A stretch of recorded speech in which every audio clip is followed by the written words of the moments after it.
Shadi officially released from prison after this. Tekashi 6ix9ine and his former gang, the 9 Trey Bloods, have some serious beef.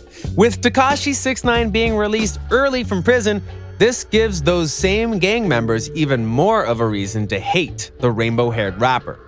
Be sure to leave a like, subscribe, and check out the link in the description to enter a chance at winning our Apple product giveaway. Remember to hit that notification bell to ensure that you never miss a video. Tekashi ratted out some of his closest friends who were also high-ranking members of the gang.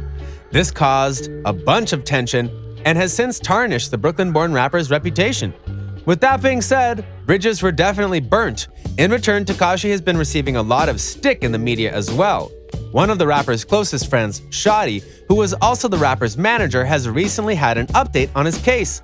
He was incarcerated at the same time as Tekashi, only he was given a much more harsh sentence. Shadi is said to be in deeper trouble than Tekashi 6ix9ine, but not many know the inside details. All we know is that 6ix9ine did snitch. Nonetheless, Shadi's did quite different than Tekashi's, even though the two cases do tie in with one another. With the Brooklyn men ultimately shattering their relationship, there's a chance 6ix9ine will have some people after him. Shadi and Tekashi are both from Brooklyn. With the release of Shadi, there could be some new tension rising in the city. Of course, the two will be supervised for a while before being really free. Tekashi has still been making music and making headlines. He is certainly not fazed by the news of Shadi's release. Thanks for tuning in today at Lime Report, where we will be discussing Shadi officially being released from prison after this. Do you think that Tekashi 6ix9ine is in danger from possible gangs in New York after snitching? Let us know what you believe in the comment section below. Kifano, Shadi Jordan, and Tekashi 6ix9ine have had a long history. Shadi, who was born in Trinidad and raised in Brooklyn, was Tekashi 6ix9ine's longtime manager. On the internet, it appeared that the two had a great relationship with one another, but that was all a lie. Not only did the rainbow-haired rapper testify against Jordan, but he also made some serious claims about what he had done to him throughout his career. Continue watching to find out exactly what it was that Kifano Jordan had done. All of this news comes after the recent release of Tekashi 6ix9ine. Shadi has had a more harsh sentence placed upon him though. Kifano Jordan was sentenced to 15 years in prison after previously pleading guilty to 1 count of firearm possession during a crime and 1 count of a firearm discharge during a crime, as the Southern District of New York confirms to Pitchfork. The charges stemmed from 2 separate incidents from April 2018, all of which also involved 6ix9ine himself.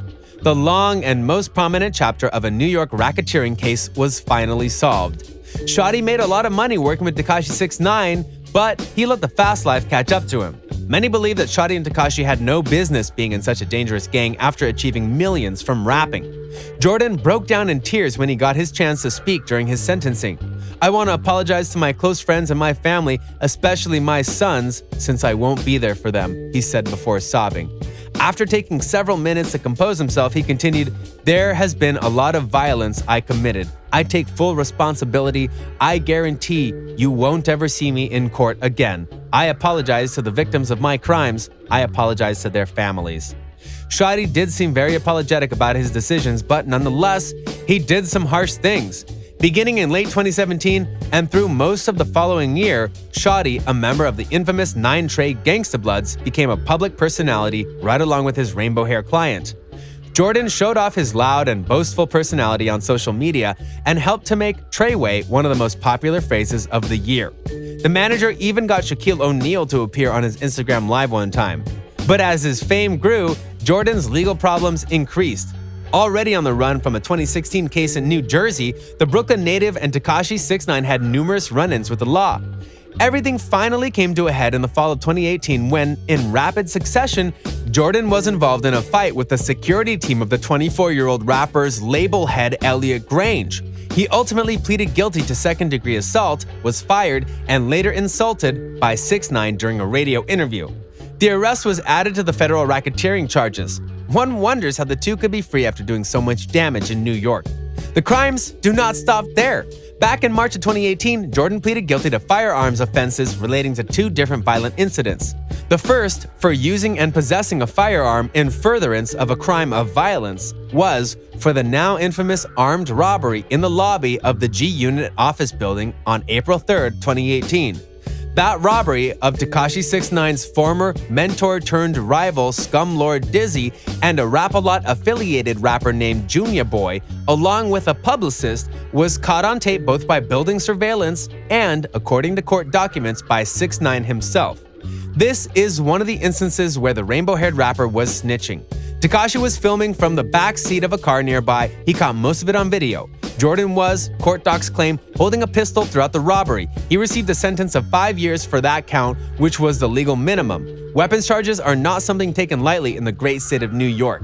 This would not be Shotti's last involvement with the police for a firearm charge. The second count of discharging a firearm in furtherance of a crime of violence dates to an incident in Brooklyn just a few weeks later in April of 2018. Here's how the court documents describe what happened. The defendant, Shadi, was with Hernandez, 6ix9ine, whose real name is Daniel Hernandez, a cooperating witness, and another individual in Brooklyn. As they were leaving a restaurant, an individual shouted a derogatory remark at Hernandez. The defendant confronted the individuals. The defendant, Hernandez, and the others got into the car and drove away.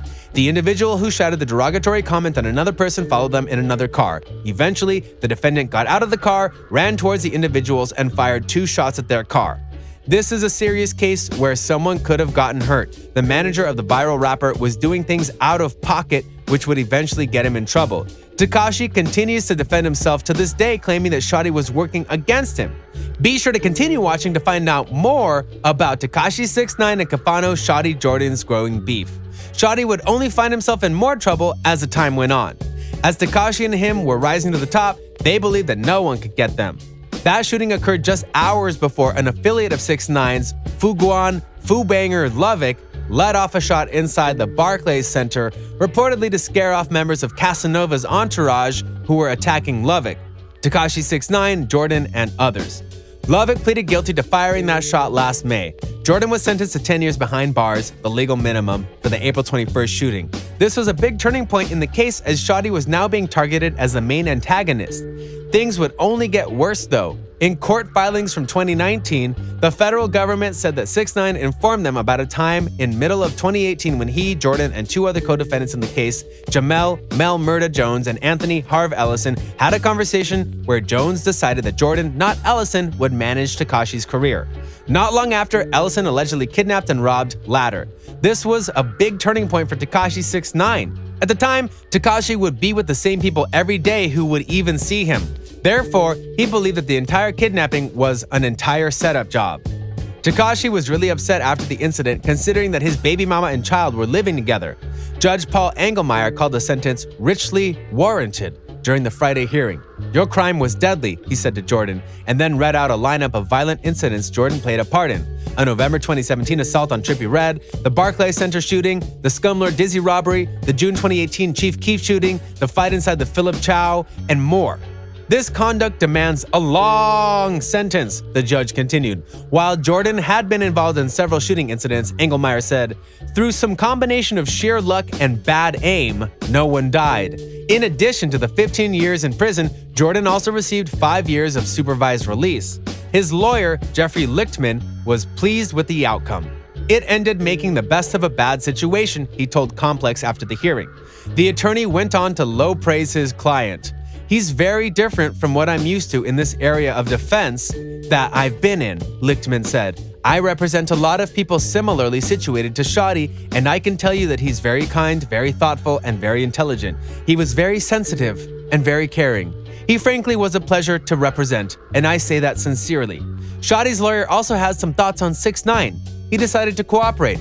"I don't walk in another man's shoes, so I can't criticize the man for immediately cooperating when given the opportunity. He obviously didn't want to spend any more time in jail, and the way to get out of that is 2 choices. You can go to trial and get acquitted, or you can cooperate against your friends, and that's ultimately what he decided to do. I can't criticize him for that because cooperators are an important part of the system as well in order to solve crimes and help society. I wish him luck." Well, Tekashi has come back with a bang, instantly going back to his trolling ways. The rapper seems not scared of what his opposition has to say. Tekashi 6ix9ine was granted early release from prison after having underlying medical conditions as the coronavirus continues to constrict. The rapper is now serving the remaining 2 months on his sentence at home under home confinement. Many rappers locked up, such as R. Kelly and YNW Melly, have been making efforts to get released from prison early for the same reasons as Tekashi 6ix9ine. Jugid Engelmeyer said he could not have known that the final 4 months of Mr. Hernandez's sentence would be served at a time of a worldwide pandemic to which persons with asthma, like Mr. Hernandez, have heightened vulnerability. He added, had the court known that sentencing Mr. Hernandez to serve his final 4 months of his term in a federal prison would have exposed him to a heightened health risk, the court would have directed that these 4 months be served instead in home confinement. With Shadi coming home soon, he could very well cause a big stir of drama with Tekashi 6ix9ine. Thanks for tuning in today at Lime Report, where we discussed Shadi officially being released from prison after this. Do you think that Tekashi 6ix9ine is in danger from gangs in New York after snitching? Let us know what you believe in the comment section below. Be sure to leave a like, subscribe, and check out the link in the description to enter a chance at winning our Apple product giveaway. Thanks for watching, and see you next time on Lime Report.